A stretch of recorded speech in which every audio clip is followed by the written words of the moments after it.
성경의 중요한 주제는 전쟁입니다. 구약 성경에 보면 많은 전쟁 이야기가 나옵니다. 왜 이렇게 구약에 많은 전쟁 이야기가 나오는 것일까요? 그것은 하나님께서 전쟁을 통해 일하셨기 때문입니다. 선하고 의로우신 하나님께서 왜 전쟁을 통해 일하시는 것일까요? 그것은 이 세상 속에 선하고 의로우신 하나님이 싸워야만 하시는, 대적해야만 하는 그러한 불의한 세력, 그런 악한 세력들이 이 세상 속에 존재하기 때문입니다. 그래서 때로는 하나님께서 하나도 남김없이 진멸하라고 명령하시고, 때로는 전쟁하라고 우리에게 말씀하시기도 하는 것입니다. 하나님이 대적하시는 것은 실제로 사람 같지만 사람이 아닙니다. 보이지 않는 악의 세력들입니다. 이 전쟁하시는 하나님에 대한 올바른 이해를 갖지 못할 때 많은 무신론자들은 구약에 나타난 하나님은 열등한 신이고 파괴적인 존재이고, 그리고 용서할 줄 모르는 보복하는 그런 존재라고 폄하하기도 합니다. 초대교회부터 지금에 이르기까지 초대교회 말시온이라는 그런 이단이 있었죠. 구약의 하나님은 열등한 신이다. 예수님의 아버지이신 하나님만 우리가 믿을 수 있는 하나님이다. 그러므로 구약을 버려야 된다. 그렇게 주장했던 이단이 있죠. 오늘날에도 리차드 도킨스라는 그런 분이 쓴 만들어진 신이라는 책을 통해서 동일한 주장을 여전히 하고 있습니다. 구약의 하나님은 믿을 수 없는 파괴적인 그런 열등한 신에 불과하다. 이런 주장들은 모두가 다 구약에 나타난 전쟁을 통해 일하시는 악의 세력을 무너뜨리시려는 하나님의 그러한 섭리를 이해하지 못하기 때문에 생겨난 오해들입니다. 그러나 구약에만 이런 전쟁 이야기가 나오는 것은 아닙니다. 신약에 보면 예수님께서 우리가 이해하기 어려운 말씀을 하셨습니다. 마태복음 10장 34절에 보면 예수님이 이렇게 말씀하셨습니다. 내가 평화를 주러 온 줄로 생각하지 말라. 나는 평화로 주러 온 것이 아니라 검을 주러 왔다. 칼을 주러 왔다고 말씀하고 있습니다. 아니, 예수님께서 평화를 주셔야지 검을 주고 칼을 주시면 되겠는가, 이렇게 생각하기 쉽겠죠. 참 이해하기 힘든 말씀이죠. 예수님 분명 우리의 평화이십니다. 그런데 그 평화를 우리에게 주시기 위해서 예수님은 싸우셨습니다. 예수님이 이 세상에 오셨을 때 이 세상의 모든 악의 세력들은 예수님을 대적했습니다. 그 과정에서 예수님 십자가에서 죽으셨습니다. 그러나 무덤에서 다시 일어나심으로 예수님은 승리하셨습니다. 그리고 그 승리로 인해서 우리에게 평화가 주어진 것입니다. 평화는 그냥 얻어진 것이 아닙니다. 전쟁에서의 승리의 열매로, 결과로 우리에게 주어진 축복인 것입니다. C.S. 루이스라는 분은 순전한 기독교라는 책에서 하나님의 침공이라는 챕터에 보면 이 세상은 반란 지역, 반란군이 지배하고 있는 지역이다라고 정의를 했습니다. 그리고 예수님은 합법적인 왕이 그 반란 지역에 다시 점령하기 위해서 찾아오신 왕이다라고 그렇게 묘사를 했습니다. 너무나 적절한 묘사입니다. 이 세상은 반란군이 점령하고 있는 세상입니다. 악의 영들이, 하나님을 대적하는 세력들이 지배하고 있는 세상입니다. 예수님이 다시 오셨을 때, 예수님이 오셨을 때 그들은 진정한 왕을 대항했고, 그리고 그분을 십자가에 못 박기까지 했습니다. 그러나 예수님은 죽음에서 부활하셨고 승리하셨습니다. 그러므로 예수님이 내가 칼을 주러 왔다는 것은 예수님이 오셨을 때 그 예수님을 대항했던 세력들이 예수님을 믿고 따르는 모든 사람들을 동일하게 대항할 것이며, 예수님을 믿음과 동시에 우리는 영적 전쟁 가운데 들어간다는 것을 우리에게 가르쳐주고 있는 것입니다. 어떤 분은 이렇게 말씀할 거예요. 목사님, 저는 그런 전쟁이 싫습니다. 저에게 영적 군사니 뭐니 그런 단어 붙이지 말아주시기 바랍니다. 저는 그저 조용하고 얌전한 신앙생활을 하고 싶습니다. 저는 그렇게 싸우는 신앙생활을 하고 싶지 않습니다. 저는 군사라는 용어 붙이지 말아주시기 바랍니다. 라고 말할지 모르겠습니다. 그러나 진실은 우리 모두가 다 예수님을 믿는 순간 사단의 표적이 되는 것입니다. 예수님 믿기 이전에는 그런 표적이 아니었습니까? 표적을 삼을 필요가 없죠. 왜? 동지니까. 한 팀이니까. 그러나 예수님을 믿고 예수님이 가신 길을 걸어가려고 할 때 사단은 우리를 표적을 노립니다. 그럼 어떤 분이 이런 분들이 있어요. 예수님 믿을 때부터 좋은 일이 막 생겨야 되는데 왜 이상한 일이 자꾸 생긴다고? 어쩌면 그것은 그분이 진정한 믿음의 길로 들어섰다는 증거일 수도 있습니다. 사단은 우리가 예수님 정확하게 믿는 것, 바로 믿는 것, 견고하게 믿는 것 원치 않습니다. 사단은 우리가 어떻게 예수님 믿기를 원해요? 희미하게 믿기를 원합니다. 그저 얌전하게 믿기를 원합니다. 능력 있게 믿지를 원치 않습니다. 일주일에 한 번 그저 교회 가는 것으로 만족하는 신앙을 머무르기를 원합니다. 그 이상을 넘어서면 사단이 거기까지 갈 필요 없다고 말합니다. 분명한 것은 소위 지성인들이라고 하는 분들은 그런 영적 존재 따위는 존재하지 않아 라고 말할지 모릅니다. 그러나 분명한 것은 이 세상에는 악의 영들이 존재합니다. 여러분을 협박하는 건 아닙니다.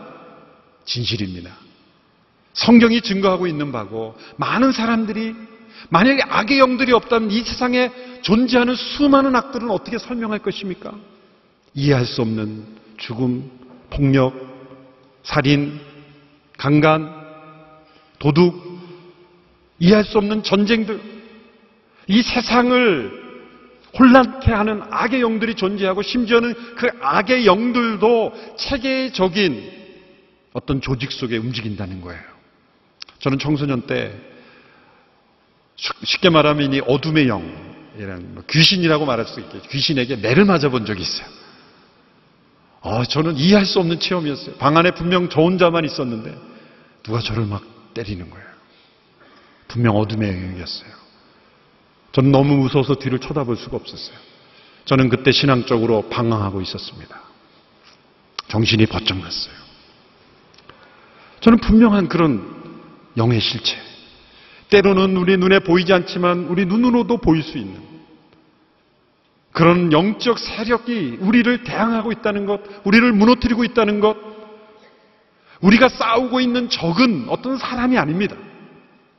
나라와 나라가 서로 대적하고 사람과 사람이 서로 갈등하고 있지만 소위 여러분이 원수처럼 여기고 있는 어떤 사람들이 있을지 모르지만 한번 그 사람을 떠올려 보세요. 원수가 없는데 억지로 만들 필요는 없어요. 그런데 여러분, 그 사람이 진짜 원수가 아니라는 거죠. 그 사람도 희생자입니다. 모든 사람들이 대항해야 될 원수는 따로 있습니다. 보이지 않는 악의 영들입니다. 내가 생각하는 그 원수가 진짜 원수가 아닙니다. 속고 있는 겁니다. 나라 간의 전쟁부터 시작해서 개인 간의 사소한 갈등에 이르기까지 사단은 서로를 속이고 오해시키고 불신하게 함으로 갈등을 일으키고 서로 원수지게 만들어서 결국은 사단이 지배하기 쉬운 이 세상을 만들기 위해서 사단은 열심히 일하고 있습니다. 여러분, 사단은 열심히 교회 다니고 있습니다. 사단도 열심히 교회 다녀요. 어쩌면 우리보다 더 열심히 다닐지도 모릅니다. 우리를 시험에 들게 하기 위해서, 우리를 무너뜨리기 위해서. 오늘 에베소서 6장 12절의 말씀을 보십시오. 우리의 싸움이 어떤 싸움인지를 가르쳐주고 있습니다.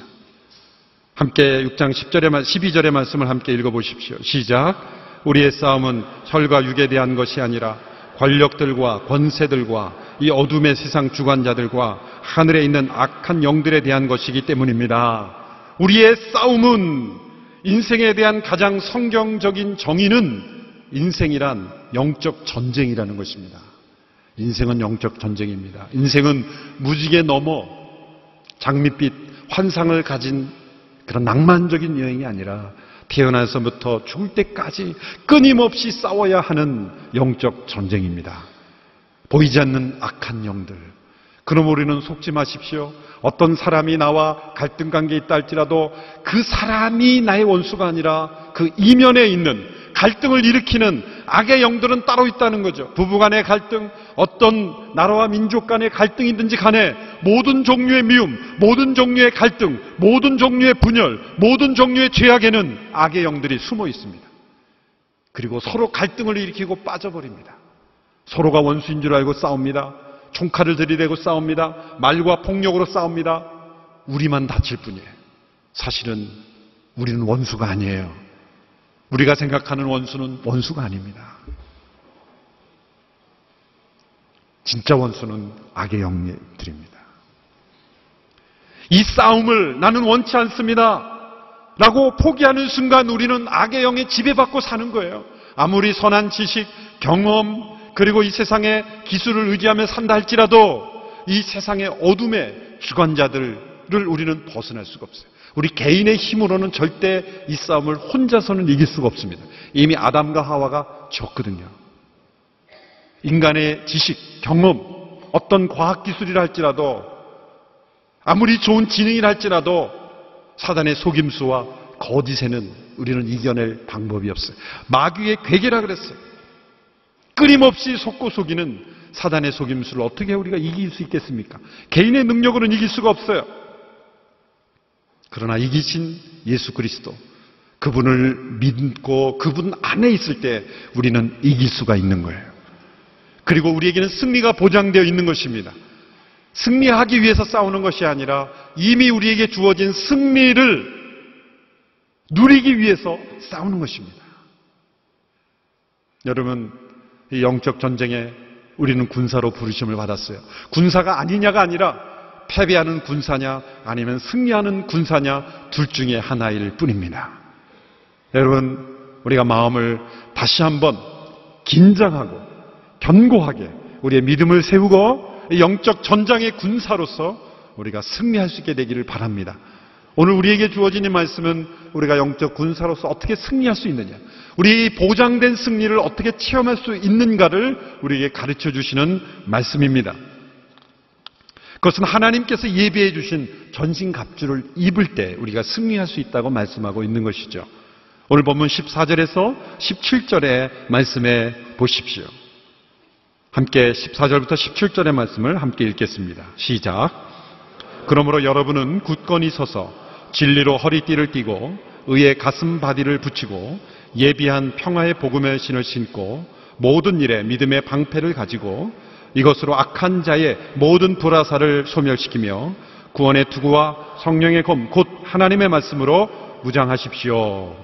하나님의 전신갑주, 이것은 우리가 만든 것이 아니라 하나님이 준비해 주신 것이라는 겁니다. 틀림없이 사도 바울은 여러 번 로마 감옥에 갇히기도 하고 또 로마 군사들과 함께 호송당하면서 로마 군사들이 입었던 그 갑옷을 유심히 살펴보았을 것입니다. 그러면서 영적 전쟁에 군사가 하나님께서 주신 이 무장, 어떻게 무장되었던가를 생각할 때 이 갑옷을 비유로 들어서 우리에게 설명해 주고 있습니다. 참 이 갑옷을 제가 하나씩 입으면서 설명해 주고 싶은데 구할 길이 없어서 그냥 상상하시면서 말씀을 들어주시기를 바랍니다. 이것은 전신을 보호할 수 있는 그 당시의 갑옷이죠. 그런데 이 6가지 장비들을 보면 사실 예수님의 능력입니다. 예수님의 본성입니다. 진리의 허리띠, 무엇이 진리입니까? 예수 그리스도입니다. 의의 가슴바디, 무엇이 의로움입니까? 예수님이십니다. 평안의 복음의 신, 무엇이 우리에게 평안을 가져다 주는 복음입니까? 예수 그리스도이십니다. 믿음의 방패, 믿음의 주에 온전케 하시는 누구입니까? 바로 예수 그리스도이십니다. 구원의 소망을 주시는 구원의 투구가 되시는 분은 누구십니까? 바로 예수 그리스도이십니다. 말씀이 육신이 우리 가운데 거하셔서 우리에게 성령의 검, 하나님의 말씀이 되어주시는 분이 누구십니까? 바로 예수 그리스도이십니다. 바로 그러므로 하나님의 전신갑주를 입으라는 것은 바로 예수 그리스도로 옷 입으라는 거예요. 예수님을 옮는다는 게 무슨 뜻일까요? 예수님이 이런 말씀하셨죠. 요한복음에서 너희가 내 안에 거하고 내가 너희 안에 거하면, 바로 그 예수님을 옷 입는 거예요. 우리가 주님 안에 거하는 것, 그리고 주님이 우리 안에 거하시는 것, 예수님을 옷 입는 거예요. 우리가 예수님 안에, 예수님 우리 안에 거하실 때 우리에게 주어지는 무기들이 있는 것입니다. 오늘 본문에는 6가지가 나와요.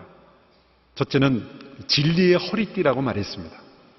어느 나라의 군인이건 간에 군인들이 차는 허리띠는 장식품이 아닙니다. 그 허리띠에 여러 무기들을 달 수가 있는 거죠. 칼도 달고 총도 달고 때로는 물통도 달고, 그리고 옷도 조여줌으로써 전쟁할 수 있는 준비를 갖춰주는 거죠. 진리로부터 시작됐다는 겁니다. 영적 전쟁의 출발은 진리 전쟁이에요. 영적 전쟁은 진리 전쟁입니다. 진리냐 아니냐가 가장 중요합니다. 여러분, 우리가 왜 영적 전쟁에서 패배합니까? 우리가 가진 생각이 진리가 아니기 때문이에요. 우리가 믿고 있는 믿음에 진리가 아닌 거짓이 포함되어 있기 때문이에요. 여러분, 건물에 순수한 그런 벽돌이 아니라 불순물이 끼어있는 벽돌은 무너지게 되어 있죠. 우리의 삶의 기초가 진리가 아닌 거짓이 포함되어 있으면 반드시 무너지게 되어 있습니다. 거짓된 관계는 반드시 끊어집니다. 거짓된 경영도 반드시 끊어집니다. 무너집니다. 영적 전쟁에서 사단이 인간을 제일 먼저 공격할 때 무엇으로 공격했습니까? 거짓으로, 속임수로 공격했지 않습니까? 사단은 영리한 것 같지만 아담과 하와 이후로 사단은 지금까지 한 번도 방법을 바꾸지 않았어요. 처음부터 끝까지 거짓말입니다. 그러나 우리가 만일 진리 위에 세워진 인생이라면, 거짓이 틈타지 못하는 인생이라면 모든 영적 전쟁에서 우리는 반드시 승리하는 것입니다. 진리란 모든 사람들이 믿지 않아도 진리는 진리예요. 거짓이란 모든 사람이 다 믿어도 거짓은 거짓입니다. 우리의 믿음과 상관없이 진리는 진리인 거예요. 진리가 되려면 세 가지 조건이 있어요. 모든 문제를 해결할 수 있어야 돼요. 모든 사람에게 적용될 수 있어야 돼요. 모든 시대에 합당해야 됩니다. 어느 한 시대에 적합했던 사상이나 철학이 그 다음 세대가 가면 적합하지 않은 것들이 얼마나 많습니까? 그것은 그 시대의 사상이요 가치일 뿐 진리는 되지 못하는 것입니다. 그러나 시간이 흐르고 세대와 문화가 바뀌어도 모든 사람, 모든 문제, 모든 문화의 기준이 되고 해결책이 될 수 있는 진리는 무엇입니까? 바로 예수 그리스도이세요. 왜냐하면 모든 시대의 문제, 모든 세대의 문제는 죄요 죽음이기 때문에 이 죄와 죽음의 문제를 해결하신 예수 그리스도만이 진리인 것입니다. 오늘날에는 진리가 자신이 진리라고 믿는 것이 진리라고 말합니다. 자기가 진리로 믿고 싶은 것을 진리라고 말합니다. 절대 기준이 없어져 버린 시대입니다. 그러나 그렇지 않습니다. 진리는 살아있습니다. 어떤 분이 이런 제목으로 썼어요. 진리는 시퍼렇게 살아있다. 하나님도 어떻게 살아계세요? 시퍼렇게 살아계십니다. 진리. 여러분, 우리가 가진 생각, 우리가 가진 인생의 좌우명, 철학, 어떤 믿음, 소위 내가 가지고 있는 모든 세계관에 이르기까지 진리이냐 아니냐를 우리는 점검해야 돼요. 그렇지 않으면 영적 전쟁에서 우리는 반드시 무너집니다. 진리만이 이길 수 있기 때문입니다. 이 영적 전쟁의 출발이 진리의 허리띠로 출발해요. 두 번째는 의의 가슴발이, 의의 흉배죠. 이 목에서부터 아랫배 이르기까지를 커버하는 그런 흉배를 로마 군인들은 붙이고 다녔습니다. 두꺼운 가죽으로 돼서 웬만한 그런 무기로 찔러도 전혀 상하지 않을 수 있는 심장을 보호하는 거죠. 여러분, 우리의 영적 심장을 보호해 주는 것이 무엇인지 아십니까? 사단은 우리의 영적 심장을 공격합니다. 어떻게 공격합니까? 고소함으로 공격해요. 어큐즈라는 거예요. 사단은 속이는 자요, 동시에 어큐즈예요. 고소하는 자예요. 무엇으로 고소합니까? 우리의 과거를 가지고 고소합니다. 너는 이런 죄를 지은 사람 아니냐? 그런데 너가 뻔뻔하게 이거 자리에 나와서 예배하고 있지 않냐? 너가 하나님의 자녀라고 말하냐? 용서받았다고 말하느냐?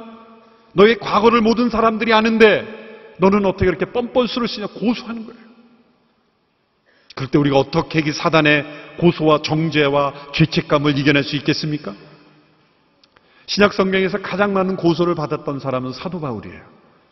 그의 과거는 예수 믿는 사람들을 핍박했던 사람이죠.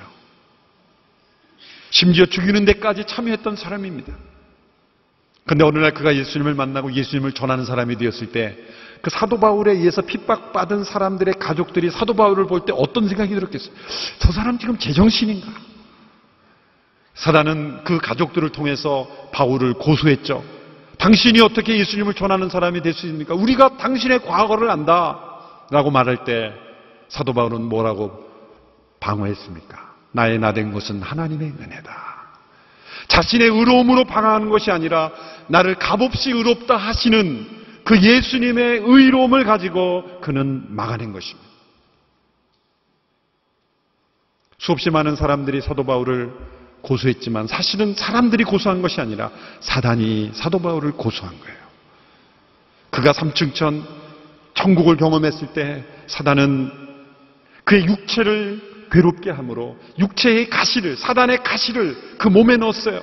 몸까지 괴롭게 한 거예요. 그를 고소하는 거예요. 그를 힘들게 한 겁니다. 그러나 이 사도 바울은 나의 나된 것은 하나님의 은혜라. 내가 믿음으로 의롭게 되었다라는 의의 가슴바디로 모든 것을 막아낸 거예요. 여러분, 사단은 끊임없이 우리를 정죄하고 죄책감에 사로잡히게 하고 그리고 정죄하며 과거의 우리의 죄를 떠올리면서 우리로 하여금 무너지게 만드는 거죠. 그럴 때마다 우리는 의의 가슴바디로 우리는 막아내야 하는 것입니다. 나는 내 스스로 의로운 자가 아니라 예수님을 믿음으로 의롭게 된 자다. 나는 죽어 마땅한 존재이지만 값없이 받은 은혜로 내가 구원받았으므로 나는 너의 정죄를 받아들일 수 없다. 그러므로 그리스도 예수 안에 있는 자에게는 결코 정죄함이 없나니 라고 고백함으로써 그 사단의 정죄를 막아내는 것입니다. 의의 가슴바디. 세 번째는 평안의 복음의 신이라고 말했어요. 세 번째는 신발이에요. 여러분, 군인들이 신은 신은 어느 나라 군인든지 간에 가볍지 않죠. 두꺼워야 됩니다. 왜냐하면 산을 넘고 강을 넘고 때로는 가시밭길 같은 데도 걸어가야 되죠. 때로는 그러한 그 적들이 심어놓은 그러한 그 무기 같은 것들을 지나가야 되기 때문이죠. 그 당시 로마 군인들이 신었던 그 칼리가라고 하는 신은 바닥이 금속으로 되어 있고 가죽으로 이 무릎까지 올라오도록 묶었다고 합니다. 왜냐하면 그 당시에 고대 전투, 오늘날도 그렇지만 오늘날도 뭐 부비트랩이나 그런 지뢰를 매설해 놓지만 이 나무나 이런 그런 뾰족뾰족한 금속으로 바닥에 매설해 놔서 잘못 뛰어가면 이 발에 찔려서 더 이상 전쟁하지 못하도록 무기력화 시키는 거죠. 그래서 바닥을 금속으로 처리했다는 거예요. 그러므로 그러한 신을 신었던 사람은, 군인들은 어느 곳이든지 담대하게 걸어갈 수가 있는 거죠. 두려움 없는 자신감으로 걸어갈 수가 있는 거예요. 평안을 누리며 걸어갈 수 있는 겁니다. 때로는 가시밭길 같은 고난일지라도 평안을 가지고 걸어갈 수 있는 거예요.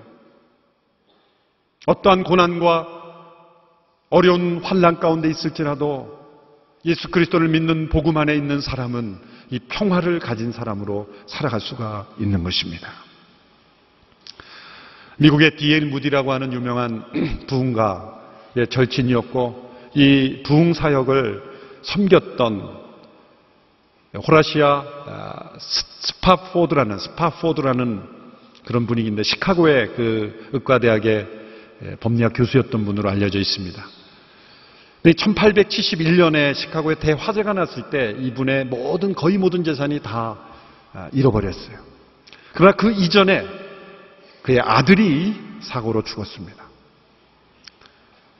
그의 아들이 죽고 대화재로 인해서 모든 재산이 다 상실되고 그리고 2년 후에 1873년에 그의 아내와 4명의 딸들이 유럽으로 가는 배를 타고 가다가 배가 자초돼서 4명의 딸이 죽었어요. 생각해 보세요. 3년 내에 아들과 5남매가 다 죽고 모든 재산을 다 잃어버리고 아내는 겨우 구조당했습니다만 모든 것을 잃어버린 욥과 같은 고통 속에서 이 스파포드라는 분은 견딜 수 없어서 밤새도록 통곡하며 울부짖었습니다. 그 고난 가운데 밤새도록 울부짖다가 새벽 무렵에 그는 그 고통 속에서 이해할 수 없는 하나님의 평화를 경험하게 됩니다. 상황은 최악의 상황이지만 말할 수 없는 평화가 하늘로부터 내려온 것을 경험하면서 그는 그때 깨달았던 고백들을 기록으로 남기기 시작했습니다. 그리고 그 기록은 오늘날까지 수많은 성도들이 부르는 찬송의 가사로 우리에게 전해지고 있습니다. 그 찬송의 가사를 제가 읽어드리겠습니다. 내 평생에 가는 길 순탄하여 늘 잔잔한 강 같든지 큰 풍파로 무섭고 어렵든지 나의 영혼은 늘 평안해. 저 마귀는 우리를 삼키려고 입 벌리고 달려와도 주 예수님 우리의 대장되니 끝내 싸워서 이기겠네. 내 지은 죄 주홍빛 같더라도 주 예수께 다하려면 그 십자가 피로써 다 씻으사 흰 눈보다 더 정하겠네. 저 공중의 구름이 일어나며 큰 나팔이 울려날 때 주 오셔서 세상을 심판해도 나의 영혼은 겁 없겠네. 내 영혼 평안해. 내 영혼 평안해. 우리가 잘 아는 이 찬송은 너무나 평안한 축복 가운데 쓴 가사가 아닙니다. 아들과 내 딸을 잃고 전 재산을 다 잃어버린 그 고통 속에서 복음의 사역을 위해 헌신했던 그에게 돌아온 것은 고작 이것인가라고 말할 수 있는 상황에서 그는 모든 것을 잃어버린 상황에서 하나님의 평화를 경험한 것입니다. 저 대적 마귀가 우리를 삼키려고 달려들지라도 우리 주 예수 안에 있는 영원한 생명이 그에게 있었기에, 그의 가족들에게 있었기에 이것이 저주가 아니라 하나님이 행하시고자 하는 또 다른 일이라는 것을 깨닫고 그의 영혼은 평안을 누릴 수가 있었던 것입니다. 오늘 혹시 이해할 수 없는 고난과 환난 가운데 있는 분들이 계십니까? 우리가 예수 그리스도를 믿을 때 이 영적 전쟁 가운데 우리 주님께서 우리에게 평안의 신을 우리에게 신겨주신 줄로 믿습니다. 우리가 1절, 2절 이 찬송을 함께 부를 때 혹시 동일한 고난 가운데 있으신 분 가운데 주님 안에 있는 이 평화를 함께 경험할 수 있게 되기를 바랍니다. 1절, 2절까지만 우리 함께 불러보겠습니다. 내 평생에 가는 예수 하나여 늘 잠잠한 땅 같은지 큰 풍 바로 무섭고 어렵든지 나의 영혼은 늘 평안하다. 내 영혼 평안해. 내 영혼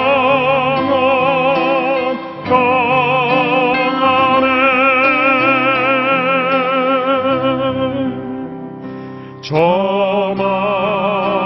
마귀는 우리를 삭히려고 이 벌을로 달려와도 주 예수는 우리의 백성되리 끝내 싸워서 이기겠네.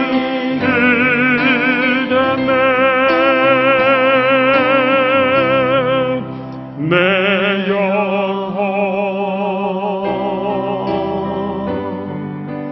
평안해.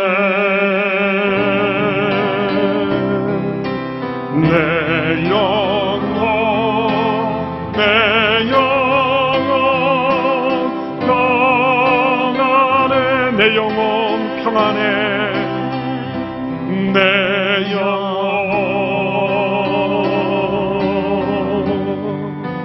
평안해.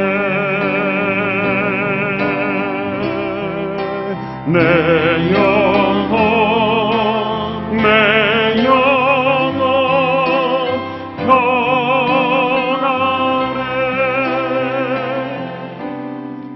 여러분, 어려운 상황 가운데 처할 때 먼저 평화를 먼저 찾지 마십시오. 순서가 잘못된 겁니다. 먼저 진리를 먼저 찾아야 합니다. 그리고 의를 찾아야 합니다. 그럼 평화는 따라오는 것입니다.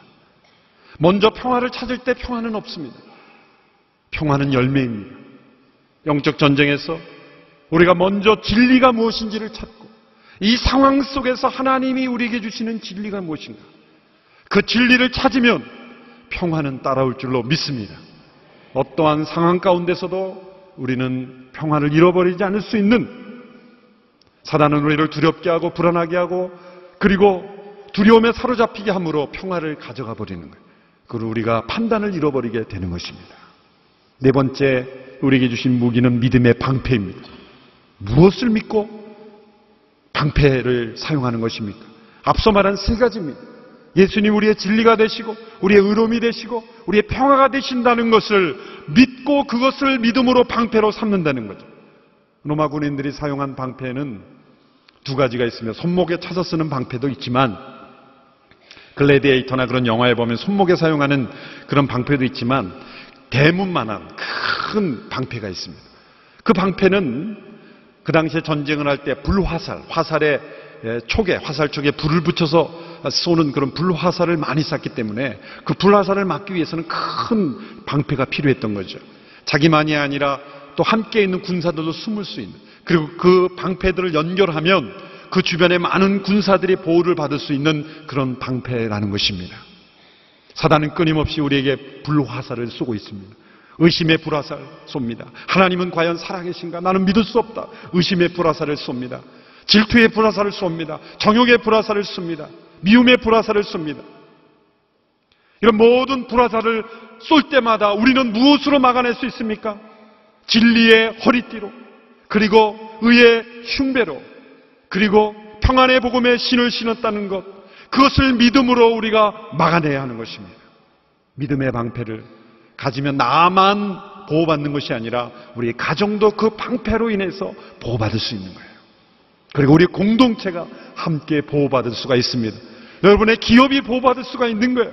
리더십이 믿음의 방패를 사용하느냐 사용하지 않느냐에 따라서 그 공동체 전체가 사단의 공격으로부터 보호받느냐 보호받지 못하느냐가 될 수가 있어요. 여러분 리더들은 믿음의 방패를 잘 사용할 수 있게 되기를 바랍니다. 다섯 번째는 구원의 투구입니다.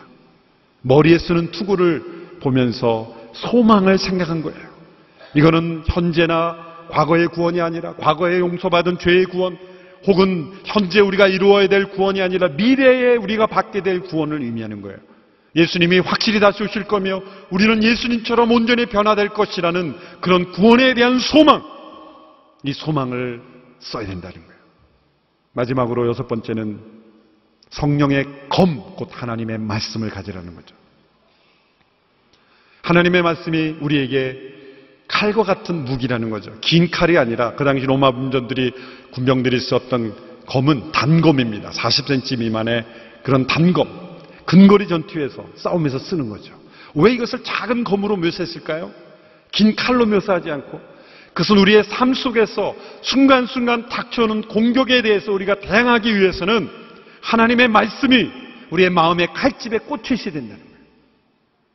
말씀을 설명할 때 헬라어로는 두 가지 단어가 있죠. 로고스라는 단어가 있고 레마라는 단어가 있습니다. 로고스라는 단어는 하나님의 말씀 전체를 가리키는 단어고, 레마라고 하는 것은 그 말씀이 우리의 삶 속에, 우리의 마음 속에 적용되어 역사될 때 그 말씀을 레마라 그러죠. 예수님이 사단의 시험을 받고 계셨을 때 그 사단의 시험을 예수님이 천군 천사를 불러 무찌를 수도 있었을 거예요. 어떤 기적을 보이심으로 그 천사를 그 사탄을 물리칠 수도 있었을 겁니다. 그런데 예수님은 어떤 방법을 썼습니까?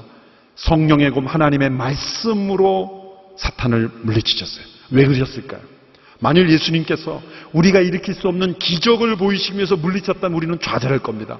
이건 예수님이니까 이렇게 기적을 일으키셔서 무찌르지 우리는 할 수 없어라고 말할 거예요. 그러나 예수님은 우리도 사용할 수 있는 방법으로 묻히신 겁니다. 하나님의 말씀을 묵상하고 적용하고 암송함으로 우리의 마음의 칼집에 성령의 검이 되어 있는 말씀을 인용하심으로 예수님도 회당에서 암송하시고 묵상하셨던, 큐티하셨던 그 말씀을 가지고 기록되었으되 내 하나님을 시험하지 말라, 기록되었으되 사람이 떡으로만 살 것이 아니라 하나님의 입으로 말씀을 살 것이다.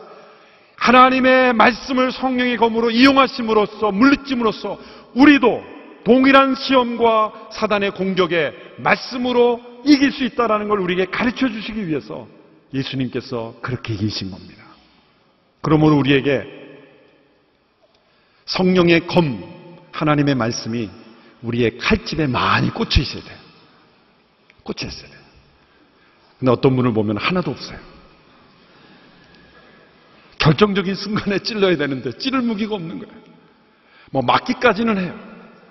투구하고 뭐 믿음의 방패를 하는데 결정적으로 쓸 칼이 없는 거예요.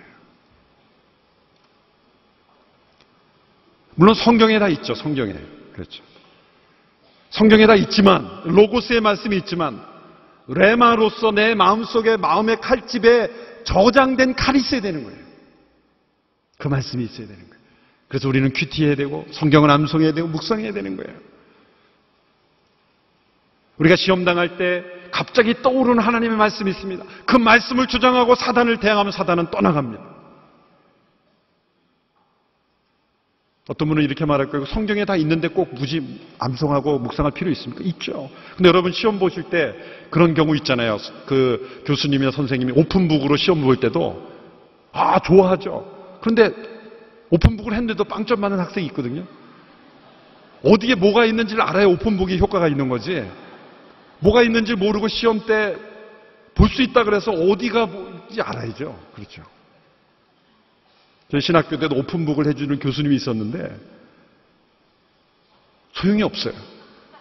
오픈북이 효과가 있는다는 것은 책에다 어디에 뭐가 있다는 걸 아는데 기억이 안 날 때 도움이 되는 거지. 성경 말씀도 마찬가지. 성경은 열려있죠. 성경은 언제나 오픈북이에요. 근데 어디에 뭐가 있는지를 모르려면 뭘 꺼내서 쓸지를 모르는 거예요. 무슨 말씀인지 이해하시겠습니까? 역시 보니까 여러분들이 공부를 열심히 하신 분에서 오픈북 그러니까 이해를 빨리 하시네요. 그런데 때로는 오픈북을 할 때 여유도 없을 때가 있어요.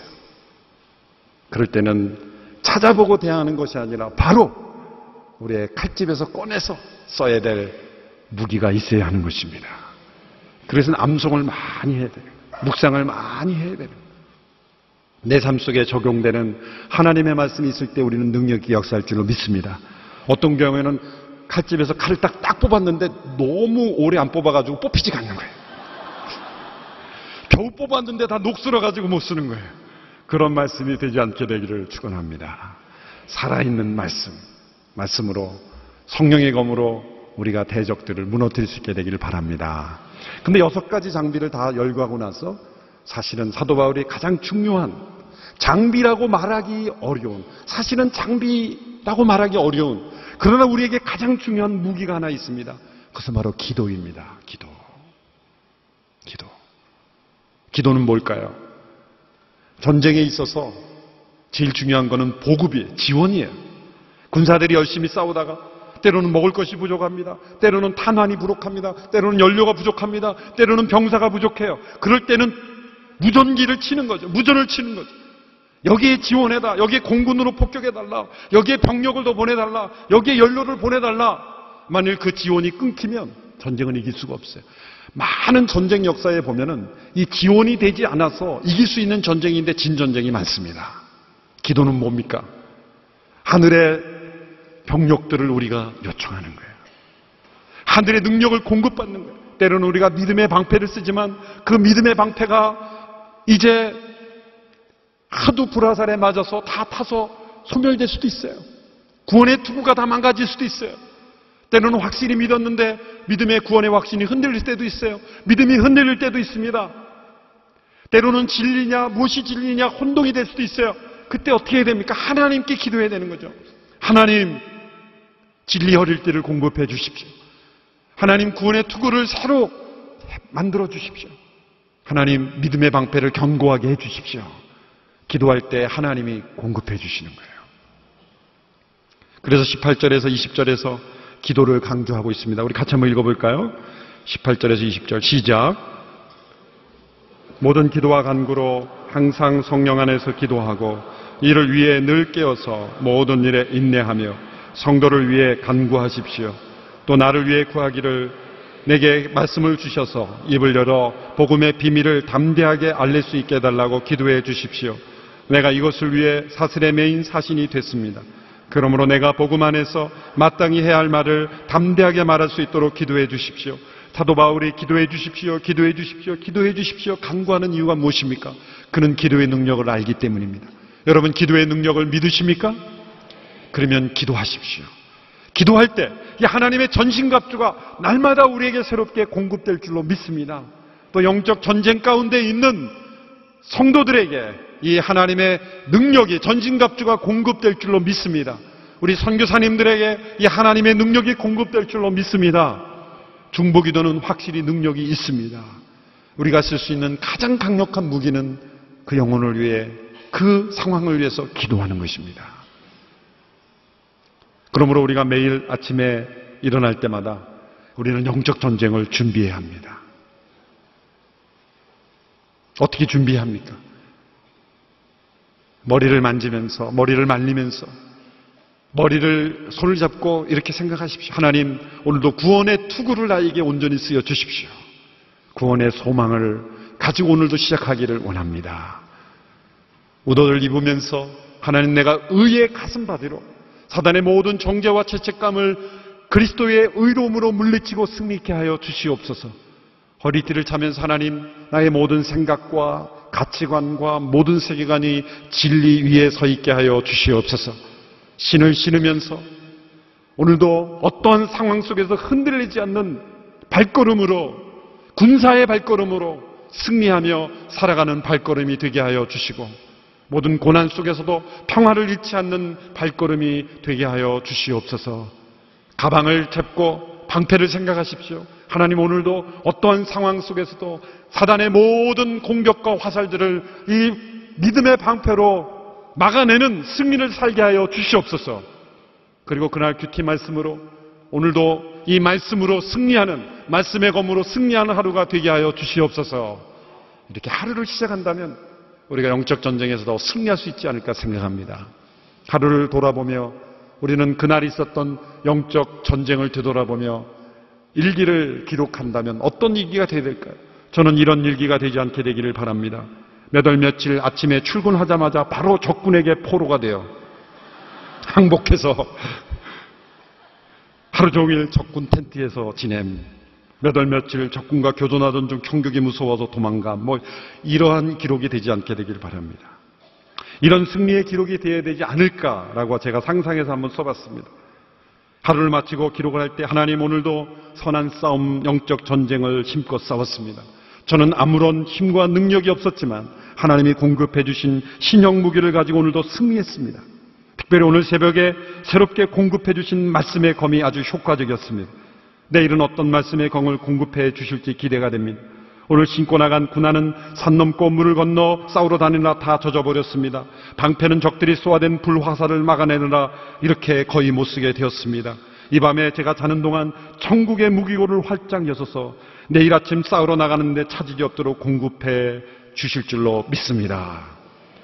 이렇게 잠자리에 들면 하나님이 믿음도 회복시켜 주시고 소망도 회복시켜 주시고 우리가 영적 능력을 가지고 시작할 수 있게 될 줄로 믿습니다.